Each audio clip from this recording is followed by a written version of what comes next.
Die boek van 2 Johannes, die tweede brief van Johannes wat hy skryf. So wat die boek van Johannes of die tweede brief van Johannes of eintlik al die briewe van Johannes so uniek en so spesiaal maak, is want dit is geskryf vir individue. Dit is geskryf vir enkel persone, veral die tweede en die derde brief is geskryf vir mense, nie vir 'n groep nie, vir 'n mens. En dit maak dat ons dit makliker kan verstaan, dat ons makliker iets daaruit kry, want dit voel asof dit met my praat as persoon, as mens. So ons gaan die boek van 2 Johannes deurgaan, en ek wil vir julle sê, ons gaan oor 3 baie interessante topics praat. Waarheid, liefde en die anti-kris. Seker in vandag se tyd die 3 topics wat die meeste aandag kry, want almal wil weet, wat is die waarheid? Wat is die waarheid? Wanneer weet ons wat is die regte waarheid? En verskoon my stem, hopelik kom hy nou by, as hy nie doen nie, sal ek hom net my notas vir iemand anders te gee. Maar almal wil weet, wat is die waarheid? Wanneer vind ons uit, wat moet ek nou regtig doen? Wat is nou eintlik verkeerd? Wat is nou eintlik die regte ding? Almal wil weet wat is die waarheid. En dan liefde. Ons hou daarvan om oor liefde te praat. Veral as jy nog in die uitgaanfase van jou lewe is, of nie verloof, of soekend, dan wil ons almal net praat oor liefde, want liefde is dan 'n lekker topiek. En dan die anti-kris. Dis daai topiek wat jou so bietjie hoendervleis gee. Dis soos om 'n scary movie vir die eerste keer te kyk. Jy's opgewonde en bietjie bang op dieselfde tyd en niemand weet wat aangaan nie. Maar ons gaan praat oor al 3 topics. Waarheid, liefde en die anti-kris. En wat ons sien in hierdie brief, veral in die laaste 2 briewe van Johannes, is dat waar daar mense is daar probleme. As 'n mens betrokke is met 'n saak, kan ek jou waarborg, gaan daar 'n probleempie opduik, iewerste. Gaan daar iewerste 'n fout inkom. So, as jy die perfekte werksplek soek, of werksomgewing, as jy 'n eienaar is van 'n besigheid en jy wil geen probleme hê nie, raak ontslaaf van al die mense. As jy 'n huishouding wil hê, wat perfek is, en niemand praat terug nie, en niemand is opstandig nie, en niemand is moeilik nie, as jy so 'n huis wil hê, raak ontslaaf van al die mense. Kan ek dit een stapie verder vat, nader bring vanoggend? As jy 'n kerk wil hê, waar daar geen foute is nie, waar niemand ooit op jou toon trap nie, waar niemand jou ooit seermaak nie, raak ontslaaf van die mense. Want as daar mense is, gaan daar probleme wees. En Johannes kom en hy praat hier met 'n tannie. En ek beloof, hierdie preek is nie gemik op alle tannies vanoggend nie. Dis net hy praat met 'n tannie. Hy praat met 'n vrou, okay? Dis nie ek het dit nie daar aangeskryf nie. En ek wil hê julle moet vanoggend die doel van die preek net vir my reg verstaan, van die boek. Vanoggend se preek gaan nie so seer oor om iets in jou lewe te verander nie, maar dit gaan om jou voor te berei vir die lewe. So moet nou nie vanoggend hier sit en dink en wonder, maar wat is dit wat ek nou eintlik moet verander? Hoe moet ek dis nie een van daai preke nie. Dit is as jy hier uitstap, is jy toegerus vir wat daar buite gaan gebeur. Amen. OK. Kom ons trek weg. Waarheid, liefde en die anti-kris. Vers 1 van Johannes 2. Johannes praat en hy sê die oudste aan die uitverkore vrou en haar kinders wat ek in waarheid liefhet, en nie ek nie, maar ook almal wat die waarheid leer ken het. Johannes verwys hier na homself as die oudste. Was dit omdat hy in daai spesifieke era of tyd wat hy dit geskryf het, die oudste mens was? Nee. Dis net omdat hy al oud was. Toe hy hierdie brief geskryf het, was hy al byna om en by plus minus 100 jaar oud gewees, toe hy hierdie skryf. En daar's 'n wonderlike ding wat ons sien, net in daai eerste 2 woorde, die oudste. Weet jy dat jou werksplek, of jou werksomgewing, of jou werksomstandighede, gaan op 'n stadium van jou vereis dat jy moet ophou werk, aftree, klaarmaak? Weet jy dat wanneer dit kom by die werk van God in jou lewe en wat hy van jou verwag, is daar nie 'n aftreepunt nie? Jy kan nie 'n punt bereik waar die Here vir jou sê, okay, jy's nou te oud, sit jou nou net hier op die kantlyn en wag tot jy hemel toe kom. Dan kan jy weer aangaan nie. Nee, jy gaan altyd iets hê om te doen. Johannes was al om en by 100 jaar oud gewees en nog steeds is hy besig om briewe te skryf vir mense. Toe ek in Parys was daar 'n tannie gewees, sy was in die gemeente gewees en toe raak sy te oud en sy kon toe nou nie meer uit die bed uitkom nie. En op 'n stadium, die pastoor onder wie ek gewerk het, gaan besoek haar toe. As 'n troosbesoek, om vir die tannie te sê, tannie, ons is nou so jammer dat die omstandighede tot hier gekom het en ons bid vir tannie. En hy vertel nou die storie, so dis nou derdehands die storie, tweedehands. Hy vertel die storie en hy sê hy het langs haar bed gesit en hy het vir haar gevra, tannie, nou wat maak tannie met al tannie se tyd? Waarmee hou tannie besig? Dis seker alleen en eensaam en vervelig net hier. En die tannie se woorde was, nou het sy al die tyd in die wêreld om te bid. Sy tree nou in vir elke kerk en elke mens, elke siek persoon, elke besigheid, alle mense tree sy nou voor in, want sien sy het hierdie ding besef, dat jy's nie te oud, of te kranklik, of te seer, of te siek, of te arm, of te besig om die werk van God te doen nie. Daar's nie 'n punt in jou lewe waar dit gaan stop nie, waar die Here nou vir jou gaan sê, okay, jy kan nou maar wag. Dit stop nie. Johannes sê, die oudste gaan nie 'n ouderdom bereik nie. En dan sê hy, aan die uitverkore vrou en haar kinders. Nou die vrou is nie vir ons bekend gemaak nie, ons weet nie wat haar naam is nie, ons weet nie wie haar kinders se name is nie, al wat ons weet is, dis 'n vrou en sy het kinders, maar daar's twee redes oor hoekom die identiteit nie bekend gemaak is nie. Die eerste rede is dat in daai tyd was die Christene verskriklik vervolg gewees. So as iemand Johannes se brief gekry het en hom gelees het en gesien het, o, maar hierdie vrou is 'n Christen, dan soos wat hulle die brief oorhandig, het hulle die boeie aangesit en gesê, okay, nou kom jy saam met ons. So die eerste rede is vir beskerming, sodat niemand weet eintlik wie sy is nie.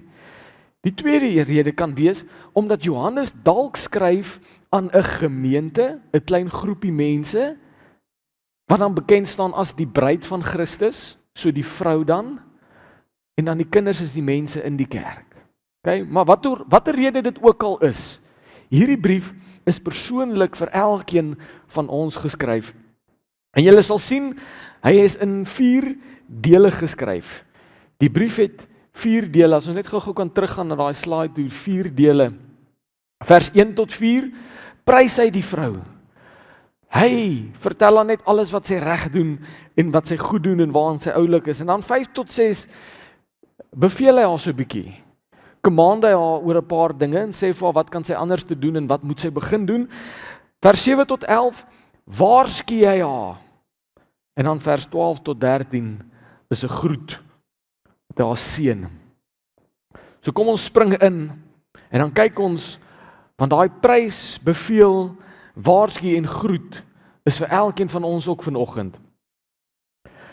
Die res van vers 1 sê, wat ek in die waarheid liefhet, en nie net ek nie, maar ook almal wat die waarheid leer ken het, op grond van die waarheid wat in ons bly en vir ewig met ons sal wees, die genade, barmhartigheid en vrede van God, die Vader en van Jesus Christus die Seun, sal met ons wees in waarheid en liefde.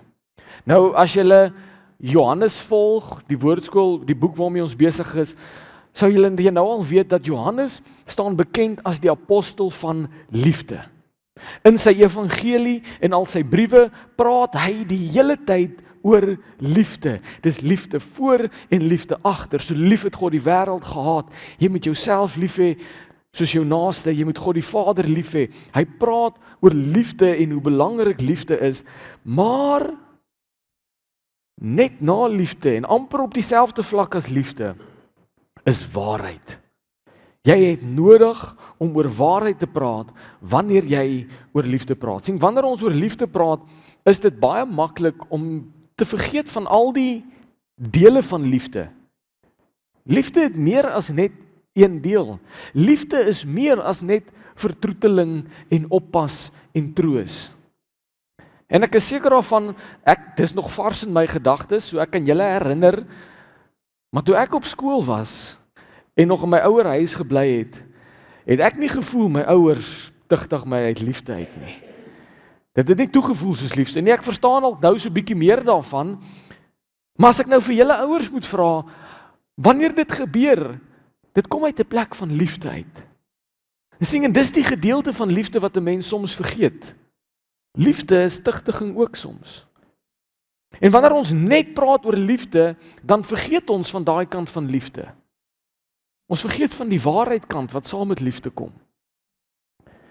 En daarom is dit belangrik dat ons die waarheid onthou, want sien, ons maak opmerkings soos, ag, ek gaan nou nie eintlik vir hom iets sê daaroor nie, ek gaan hom net lief hê. Het jy al dit gesê, of het iemand dit hoor sê, ek gaan hom net lief hê soos hy is? Dis 'n fout. Jou liefde moet maak dat jy hom nie kan los net soos wat hy is nie. Dis wat werklike liefde beteken, dis wat liefde doen. Ek sal eerder net lief hê en nie eerlik wees nie.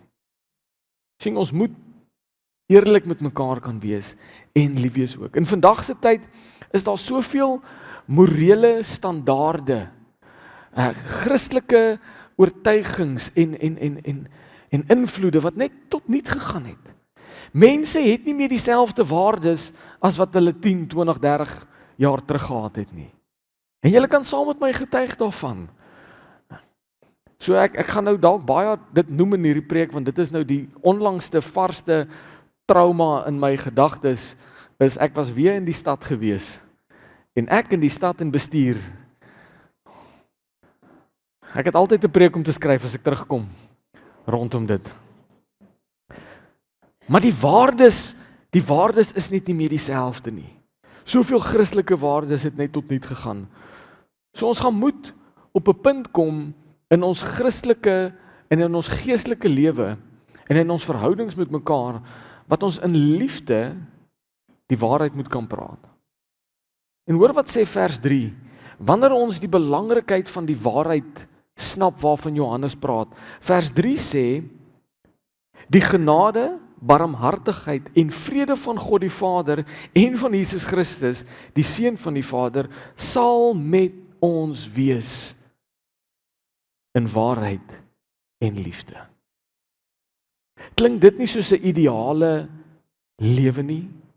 Klink dit nie soos 'n ideale plek in jou huis waar daar net genade, barmhartigheid en vrede is nie? Klink dit nie soos die ideale werksplek as daar net genade, barmhartigheid en vrede is nie? Klink dit nie soos die ideale kerk as daar genade, barmhartigheid en vrede net is nie? Maar sien, vir ons om daar te kom, moet ons die liefde en die waarheid kan embrace. Moet ons dit kan verwelkom, moet ons gemaklik wees in liefde en in waarheid. En dit, ek verstaan dat dit dalk nog nie sin maak nie, maar hou net by vir 'n oomblik. Johannes 8 vers 31 tot 32 sê die volgende: Toe het Jesus vir die Jode wat hom geglo het gesê: As julle in my woord bly, is julle waarlik my disippels en julle sal die waarheid ken en die waarheid sal julle vry maak. So wat doen die waarheid? Die waarheid maak jou vry, maar vry van wat? Jesus sê, bly in die woord en dan sal julle waarlik my disippels wees, en dan as jy in die woord bly, sal jy die waarheid ken. So waar kry ons die waarheid? In die woord. En wat doen die waarheid? Die waarheid maak my vry. Dis een ding om vry te wees van sonde. Ons wil almal daar kom. Dis regtig 'n begeerte glo ek in elkeen van ons harte, anders is ons nie gesit het nie. Ons wil laat gaan van al hierdie wêreldse dinge, ons wil klaarmaak, ons wil stop, maar wanneer die waarheid in jou kom, word jy nie net vry van daai bande nie. Jy word vry en jy kom vry van die skuldgevoelings wat saam met dit kom. Want weet jy wat doen sonde in jou lewe? Sonde plant daai klein gedagte hier agter in jou kop. Wanneer die Here vir jou sê, gaan bid vir oom Jannie. Dan kom sonde in jou kop en hy sê vir jou, ja, maar ek weet nie of jy goed genoeg is om dit te doen nie.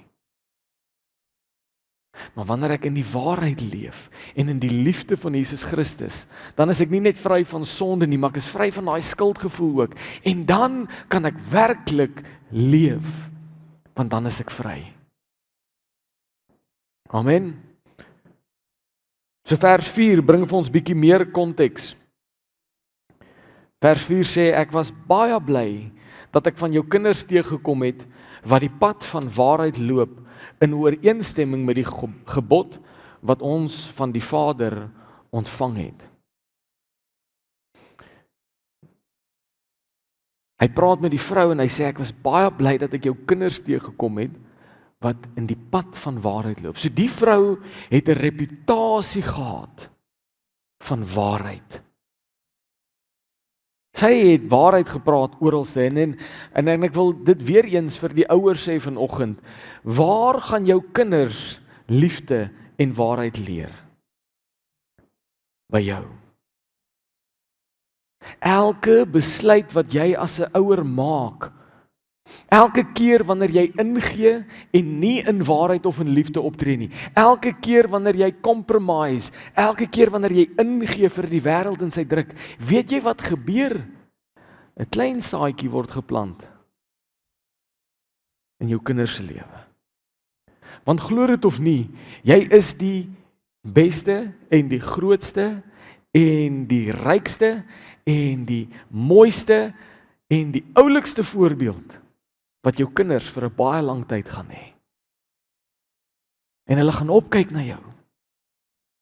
En wanneer hulle jou sien optree in 'n sekere manier, gaan hulle dit vat. En ons sien dat hierdie vrou se kinders, iets het gebeur met hulle kinders en iewers te moes hulle dit gesien het. En Johannes sê, ek was baie bly dat ek van jou kinders teëgekom het, wat die pad van waarheid loop, in ooreenstemming met die gebod, wat ons van die Vader ontvang het.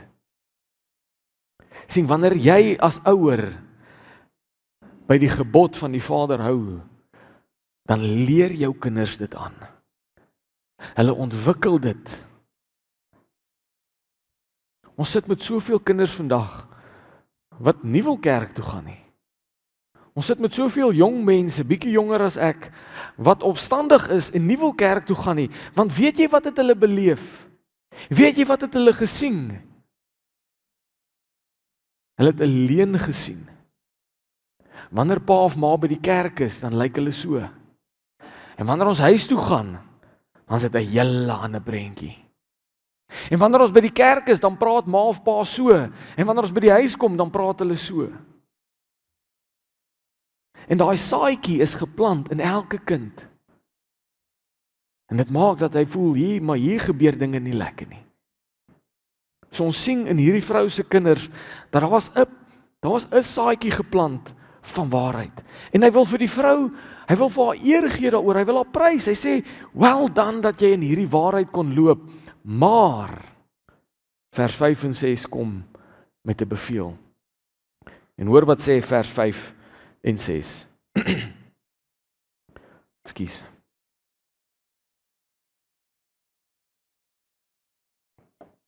Hy sê, en nou vra ek jou, vrou, nie as 'n nuwe gebod wat ek aan jou skryf nie. So, dis nie 'n nuwe ding nie. Dis nie 'n luister gou, hierso, jy het nog nie hierdie gehoor nie, of hierso is vir jou 'n tip of 'n wenk of iets om te doen wat jy dalk nie geweet het nie. Nee, dis nie 'n nuwe ding nie. Dis 'n ou ding. Dit kom al jare en jare sê, nie as 'n nuwe gebod wat ek aan jou skryf nie, maar as een wat ons van die begin af gehad het, dat ons mekaar moet lief hê. En dit is die liefde dat ons volgens sy opdragte leef. Dit is die opdrag wat julle van die begin gehoor het, dat julle daar volgens moet leef. Wat is die opdrag? Hê mekaar lief. Van wanneer af bestaan dit? Van nog altyd af. God wil hê ons met mekaar lief hê. Jesus sê vir die Fariseërs, die belangrikste gebode om te onderhou, die belangrikste reëls om te onthou, is hê die Here jou God lief met jou hele hart, jou hele siel en jou hele verstand en jou naaste soos jouself. Dis nie 'n nuwe ding nie, dis 'n ou ding wat hy aan hier kommunikeer. Nou sien, nadat Johannes die vrou geprys het vir hoe sy in die waarheid wandel, herinner hy haar aan liefde. Die gebod van liefde. Nou, hierdie skep vir ons so 'n bietjie van 'n prentjie. Om julle 'n bietjie in my en Larusha se huwelik in te bring. Ek is die persoon wat herinner moet word soms aan 'n bietjie liefde. Onthou 'n bietjie liefde. En dit skep vir ons so 'n bietjie van 'n prentjie van hoe hierdie vrou was. Sy was nie bang om in waarheid te wandel nie, maar sy het so af en toe die liefde vergeet. So dit was 'n tannie wat nie op haar mond geval was nie. Sy het 'n ding reguit gesê. En sy het hom gesê soos wat hy is. En jy moet hom nou maar hoor, dis nie lekker nie, maar ek gaan vir jou sê wat ek dink. En dan kom Johannes en hy sê vir haar, dis 'n baie goeie eienskap, well done. Hou so aan, moenie stop nie, maar onthou net 'n bietjie liefde. 'n Bietjie liefde gaan 'n lang pad. Sien, daar is 'n rede hoekom Johannes haar herinner aan die liefde. Hy gee haar eer op die waarheid wat ons aan mekaar moet praat, die waarheid wanneer jy sien iemand sukkel om vir hom te kan sê, hoor hierso, ek dink hierdie is die fout in jou lewe, of ek dink jy moet bietjie hieraan werk. Maar hy sê liefde moet hand in hand gaan. Hoekom? Hoekom is liefde en waarheid so belangrik om saam te loop? En ons het dit al vir mekaar gesê en ek gaan dit weer vanoggend sê. As jy nie sukkel daarmee om iemand lief te hê nie, of om liefde te kommunikeer nie, maar daar's geen waarheid in jou nie, dan is jy 'n gevaarlike persoon. Baie gevaarlik. Want dan is jy die tipe persoon wat 'n probleem net gaan los en nie aanspreek nie, en die probleem gaan wortels groei en takke groei en dit gaan probleme op ander plekke veroorsaak, en jy het net te veel liefde en te min waarheid binne in jou om dit aan te spreek, en al wat gebeur is hierdie probleem groei en word net groter, en dan maak dit probleme. So daarom is waarheid nodig saam met liefde. Maar sien, as jy soos die tannie is, en jy het net waarheid, en geen liefde nie, dan is jy soos 'n stoomtrein. En mense moenie durf in jou pad staan nie. En enigiemand wat jou storm oploop, enigiemand wat teen jou staan, enigiemand wat in jou pad kom, los jy in stukkies agter. Want waarheid sonder liefde is wreed. Jy moet liefde saam met waarheid gebruik en jy moet waarheid saam liefde gebruik. Dis hoekom die twee hand aan hand loop met mekaar. Wat Johannes vir hierdie vrou probeer sê, is ek eer jou vir die feit dat jy in soveel waarheid wandel, maar ek beveel jou dat jy 'n bietjie liefde ook moet hê. So amper asof hy vir haar sê, die mense het nou bietjie met my kom praat, en vir my kom sê, jy's bietjie hard op hulle.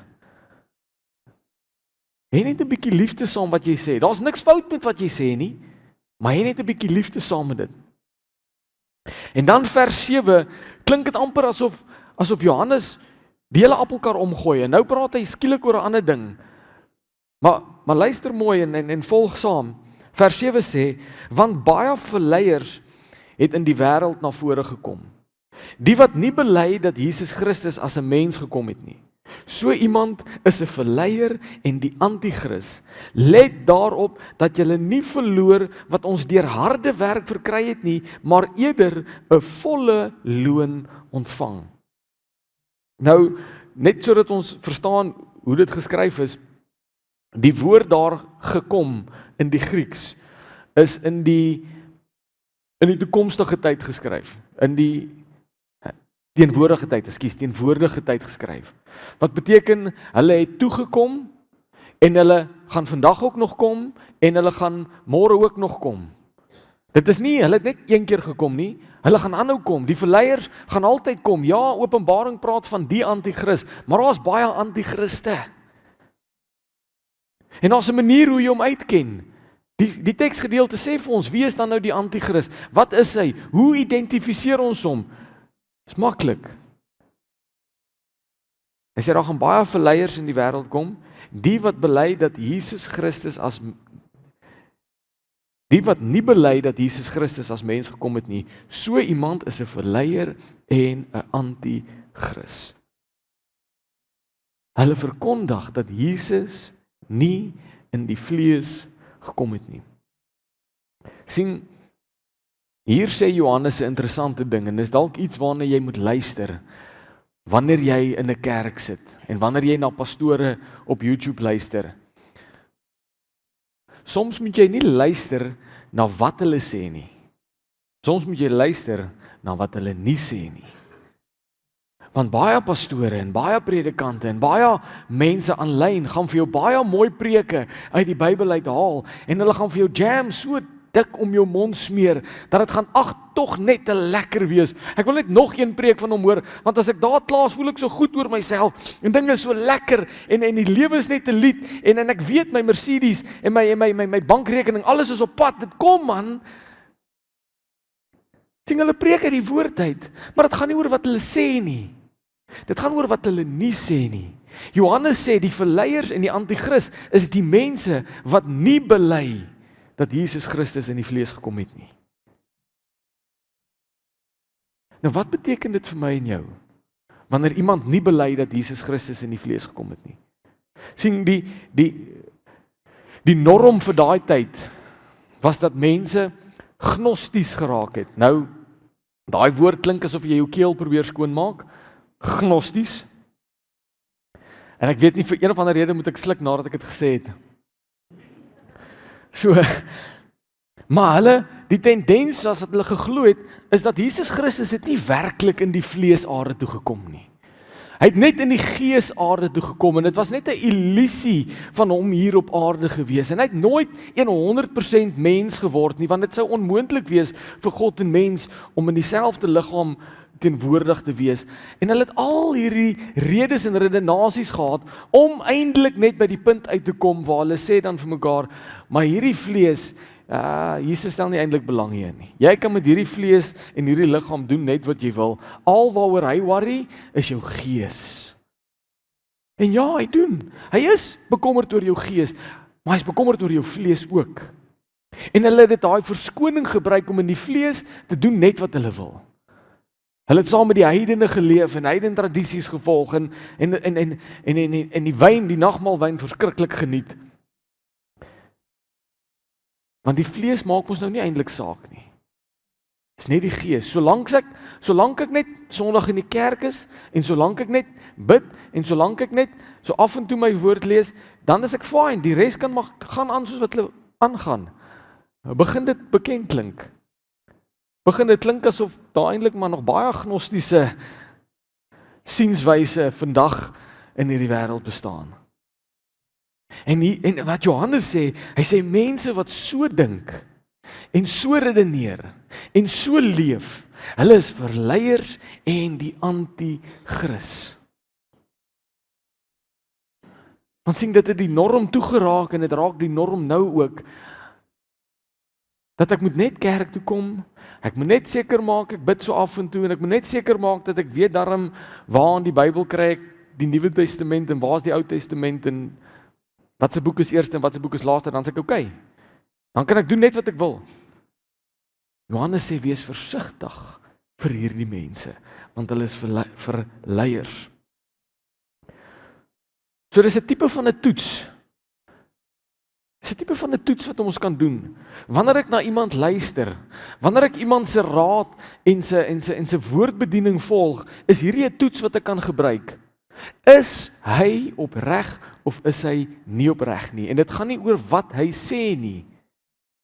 Dit gaan oor wat hy nie sê nie. Kom ek gee vir julle 'n raamwerk Dis my persoonlike opinie. Jy mag van my verskil en jy mag vir my kom sê jy verskil met my. Ek hou daarvan as ons kan praat oor hierdie dinge. Maar die raamwerk wat ek gebruik om te besluit kan ek na iemand luister, is verkondig hy die volgende.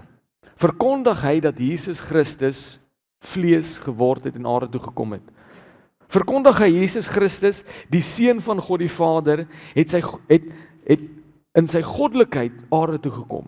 Glo hy dat hy ten volle vlees geword het en sy godheid prys gegee het om ten volle mens te kon wees.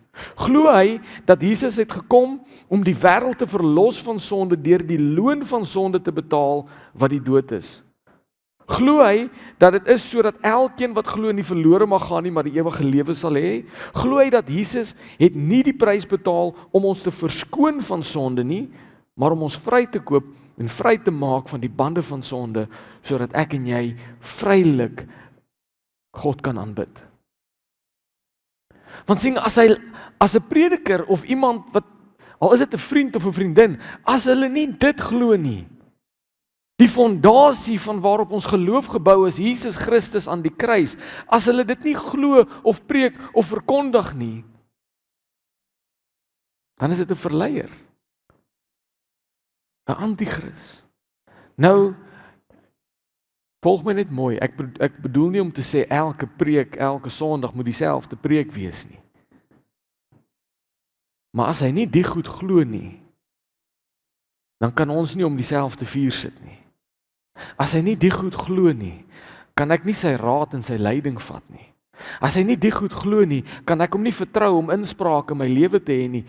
En Johannes is redelik ernstig hieroor. Sien, want die wêreld het laks geraak deur die invloede van mense wat iets anders te glo. Skielik is sonde nie meer so erg nie, en dit gaan meer oor jou en jou geestelikheid as oor jou en jou vleeslikheid. Solank jy net happy is en dan is die saak reg. En ons raak laks. Ons deel nie meer met sonde nie. Weet jy wat is my die hartseerste ding? Ons is nie eens meer skaam oor sonde nie. Ons is nie meer so op daai punt waar, kyk, ek sê nie jy moet jou sonde wegsteek en ag, niemand moet dit sien nie. Maar dit is my amper half erger as jy met dit loop soos 'n badge op jou skouer, soos 'n embleem op jou bors. Hier's ek, dis wie ek is en jy gaan niks aan haar doen nie. Jy steek dit eerder weg dan. Kry eerder skaam daaroor. Dis beter. Maar ons het so laks geraak in met sonde deel. En hier kom Johannes en hy sê hier's 'n ernstige probleem, hier's 'n ernstige tendens en nou begin dit sin maak oor hoekom hy vir hierdie vrou skryf. Hoekom? Want sy het alreeds die waarheid om dit aan te spreek. Sy het alreeds daai waarheid diep binne in haar geplant deur die Heilige Gees om hierdie verleiers te kan aanspreek, maar Johannes wil haar net herinner, onthou net 'n bietjie liefde. Want onthou, ons wil hulle siele ook nog red. Ons wil hulle nie vertrap in die mat in en dan hulle net al los nie. Ons moet hulle nog in die koninkryk inhelp ook.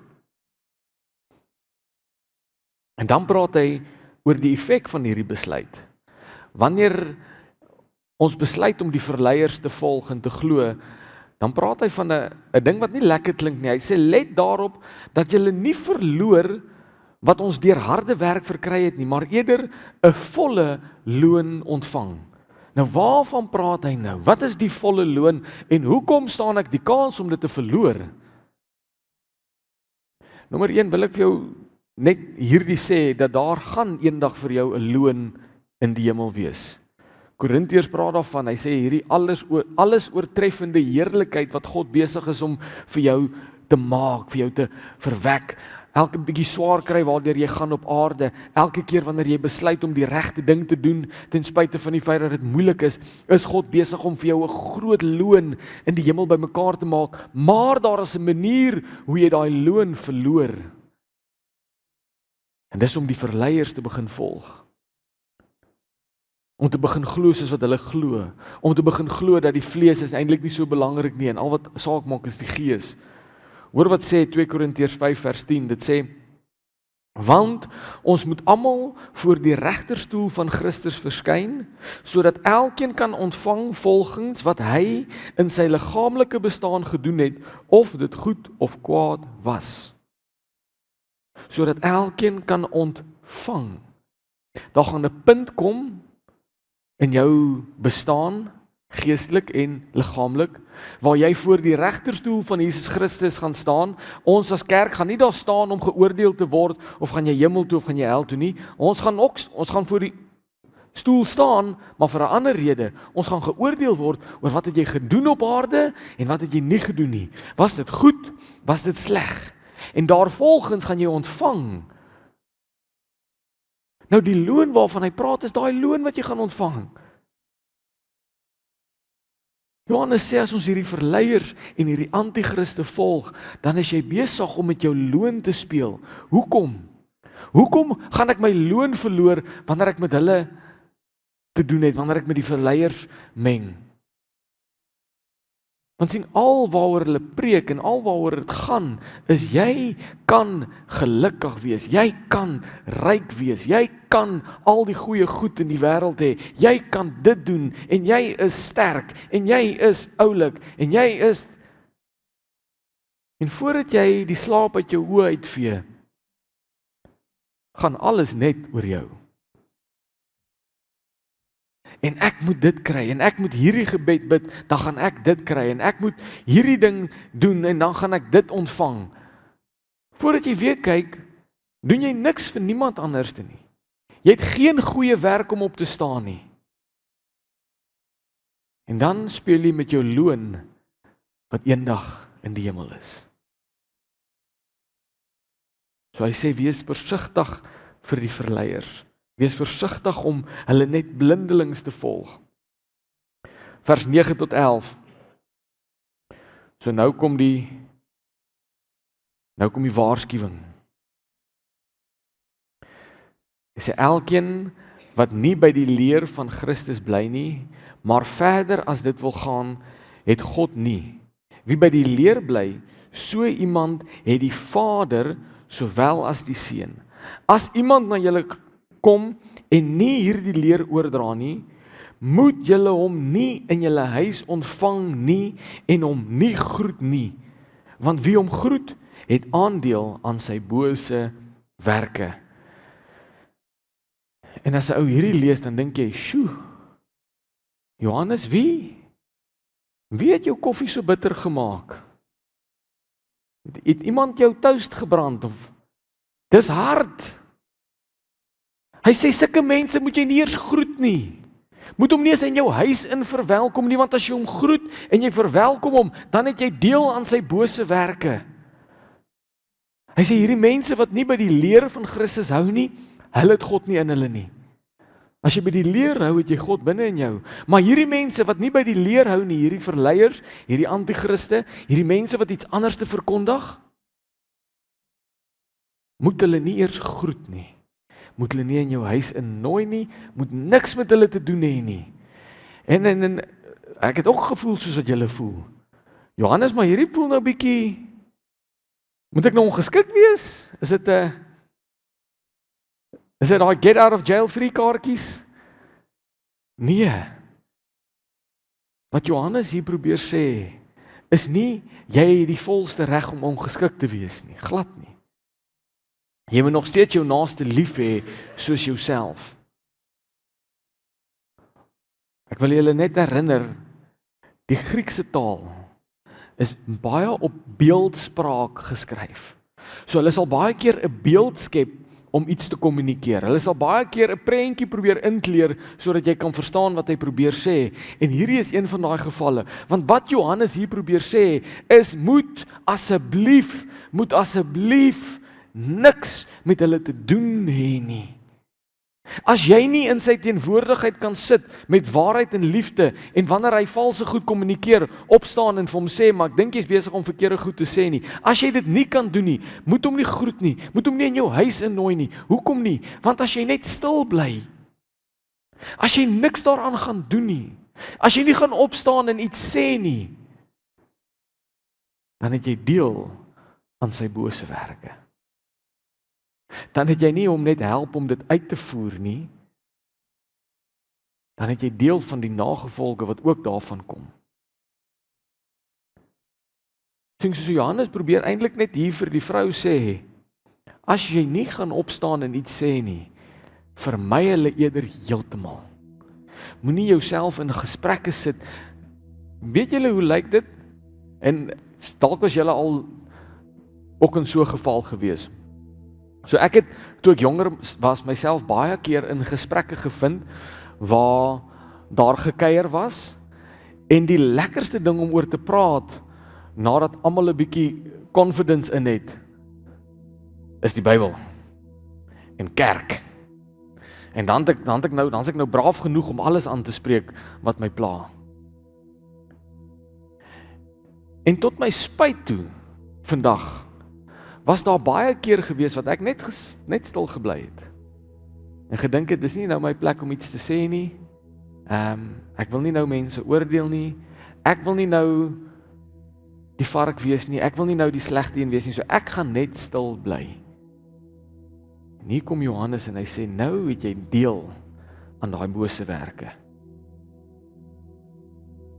Of jy vermy hulle, of jy staan op in die waarheid en liefde, en jy sê, dit wat jy sê is nie reg nie. Dit wat jy doen is nie reg nie. Die manier hoe jy optree is nie reg nie. Maar andersins as dit, vermy dit. Moet hulle nie groet nie, moet hulle nie in jou huis verwelkom nie. Dan die groet. Dit waarmee Johannes die boek afsluit. Vers 12 en 13 sê, hoewel ek baie het om aan julle te skryf, wou ek dit nie met ink op papierus doen nie, maar ek hoop om na julle te kom en van aangesig tot aangesig te praat, sodat ons blydskap volkome kan wees. Die kinders van jou uitverkore suster groet jou. Ag, en Johannes tot in die laaste 2 verse wat hy die vrou groet, raak hy iets aan wat belangrik was in daai tyd, maar ek dink in vandag se tyd is dit nog meer belangriker. Hy sê sommige goed, ek het baie om vir jou te sê. Daar's baie wat ek nog kan skryf, maar ek wil dit nie met ink en papier doen nie. Hoekom nie? Want sekere goed is beter om aan te spreek van aangesig tot aangesig. Sekere goed is beter as ons dit bespreek in persoon. Sekere goed is beter om nie op Facebook gehanteer te word nie. Sekere goed is beter om nie op 'n WhatsApp uitgesorteer te word nie. Sekere goed is beter om nie op 'n e-pos of 'n oproep te doen nie. Sekere goed is beter om van aangesig tot aangesig uit te sorteer. Man, ek kan opgewonde raak oor hierdie Facebook warriors. Keyboard warriors. Man, as hulle tik, dan het hulle al die confidence, en hulle het al die kennis, en hulle het al die Bybelverse reg, en hulle het al die antwoorde, en hulle weet presies wat om te sê, solank dit agter 'n skerm is, op 'n keyboard. Johannes sê, die belangrike goed, dit kan ek vir jou tik en ek kan vir jou skryf. Die goed wat ek nie kan los nie. Johannes sê, ek kan nie die feit dat jy in waarheid sonder liefde wandel, kan ek nie los nie. Ek kan nie hierdie nuus oor die verleiers en die anti-kris net los nie. So ek skryf nou maar 'n brief, want dit is belangrik om te kommunikeer. Maar die ander goed is beter van aangesig tot aangesig. Dis beter dat ons mekaar kan kyk in die oë en hierdie goed uitsorteer. Hoekom? Ag, dit het al baie gebeur, dat ek vir iemand 'n WhatsApp sal stuur, en dan loop ek hulle raak, geweldig omgekrap. Dan kan ek nie verstaan, maar wat nou nie? Dan het ek 1 of 2 te veel uitroeptekens gebruik, of 'n woord in hoofletters geskryf, en hulle vat dit as, maar jy beklei met my. En ek was net opgewonde toe ek dit getik het. Dis al. So dis hoekom dit belangrik is, aangesig tot aangesig, want weet jy wat? Jy kan nie iemand se hart in 'n boodskap lees nie. Jy kan nie iemand se emosie in 'n e-pos sien nie. Jy kan nie iemand se gees oor 'n Facebook-post voel nie. So dit help nie ek probeer hierdie probleme oor 'n foon agter 'n skerm uitsorteer nie. Johannes sê aangesig tot aangesig. Hoekom?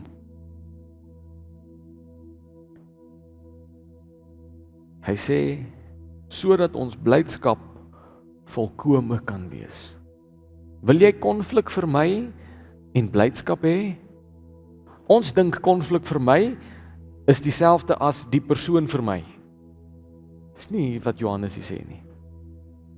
Ons dink konflik vermy is dieselfde as om die gesprek te vermy. Dis nie wat Johannes sê nie. Hy sê as jy wil blydskap hê, as jy konflik wil vermy, praat eerder van aangesig tot aangesig. Praat met die persoon. Sê dis wat ek voel, dis wat ek nie voel nie, dis wat lekker was, dis wat nie lekker was nie. Praat. En dan kan ons mekaar se harte hoor. En ons kan waar daar seer is, kan ons genesing bring. En waar daar ongemak is, kan ons gemak weer bring. En waar daar krap is, kan ons ophou krap. So maklik soos dit. In kort, die opsomming van die tweede brief van Johannes. Johannes eer die vrou, want sy wandel in waarheid, maar beveel haar om dit in 'n bietjie liefde ook te doen. Want daar is baie dwaalleringe daar buite, daar's baie mense wat goed verkondig waarmee ons nie saamstem nie, daar's baie mense wat nie by die lering van Jesus Christus bly nie, en dis belangrik om by die lering van Jesus te bly. So moet nie iets met hulle te doen hê nie, behalwe as dit is om hulle in liefde en in waarheid reg te help. Anders vermy hulle, sodat jy die volle deel van jou loon kan ontvang. So mag ons dit vanoggend uit die tweede brief van Johannes uitvat. Mag dit ons toerusting wees vir die week wat voor jou lê. Staan op in liefde en in waarheid. En Johannes ken ons as mense. Jesus ken ons. Daarom is die woord so geskryf. As jy dit nie kan doen nie, as jy nie kan opstaan nie, as jy nie jou mond kan, want sonder oordeel, sonder om te sê ek is beter as julle, ek weet dit is moeilik soms. Veral as dit kom by familie. Veral as dit kom by vriende. Is dit moeilik om te sê, hey, ek sien iets. No good. Staf. So wat sê Johannes? Hy sê as jy nie kan nie, vermy hulle eerder. Moenie iets met hulle te doen hê nie. Amen. Ons gaan vanoggend saam nagmaal gebruik. En sien soms verwag die woord van God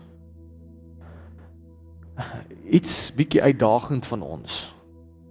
Soms verwag die woord van God dat ons in waarheid en in liefde moet optree. Soms verwag die woord van God dat ons moeilike goed gaan moet aanspreek.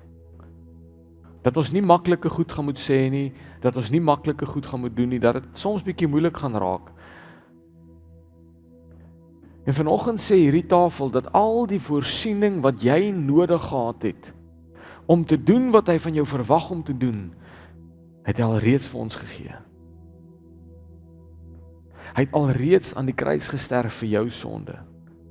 Sy bloed het alreeds gevloei om jou skoon te was. Sy liggaam is alreeds gebreek om jou te genees. So wat nog het jy nodig behalwe die Heilige Gees en hierdie tafel?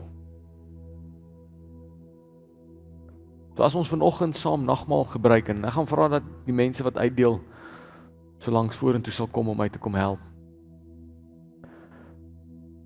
As ons deel het aan hierdie tafel vanoggend, weet dat die Here self bekragtig jou om te doen wat nodig is.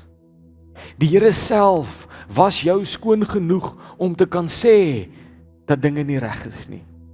Die Here self het sy liggaam gegee en gebreek om jou gesond te maak tot op so 'n punt fisies en emosioneel en geestelik, sodat jy kan opstaan en die waarheid in liefde deel. So wanneer ons saam die nagmaal gebruik, kom ons gebruik dit met dankbaarheid teenoor Jesus Christus. Dankbaarheid teenoor wat hy gedoen het. Dankbaarheid vir die feit dat hy ons bekragtig het om te doen wat nodig is om te doen. Amen.